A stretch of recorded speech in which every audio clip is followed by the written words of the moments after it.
dahil sa sobrang init ng panahon, kailangan natin ng ganitong mga sombrero para iwas heat stroke, guys. Kaya mag-ingat po kayo lahat dyan. Uminom ng tubig kunti-kunti para hindi tayo ma-dehydrate. So sa ngayon nandito tayo sa bilihan na ng hardware. Bibili ako ng semento at hollow blocks. Kailangan natin. Thank you. Thank you. Nakabili na tayo, guys. So yon, gumastos tayo na 1,875. Wow, grabe, mahal ang pagpapagawa. Ito kasi matagal na namin pinoproblema ito, guys, dahil lang tubig.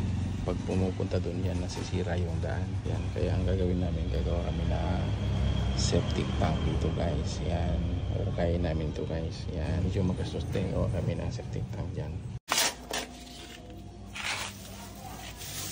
May tupit na, ano, kuya? Ha? May tupit na. Ang purpose namin kasi, guys, malalim ito, mahaba. ang purpose kasi namin, guys, kaya namin nilalagay dyan. Para sisip-sipin lang linaban niya.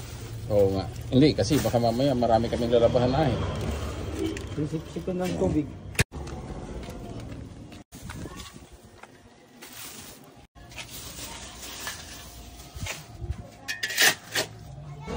Diyan lang siya.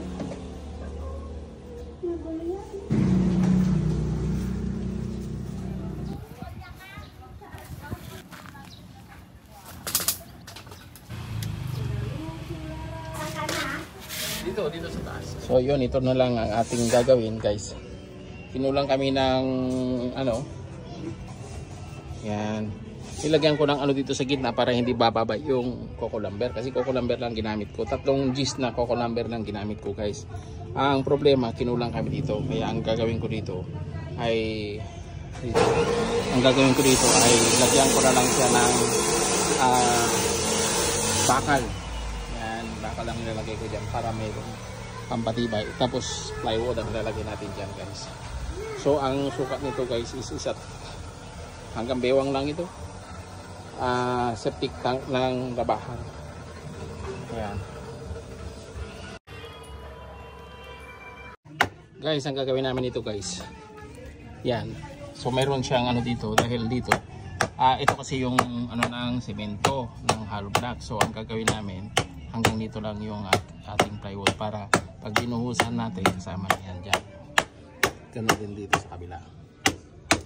Yan, guys. Kinulang kami kaya bakal na lang ilalagay namin. Oo, diba? So ito naman, ang problema namin dito, yung buhos. Yung buhos ng itong poste na ito. So hanggang dito yan. Kaya nilaglagay kami ng ano dito, parang pagganyan niya.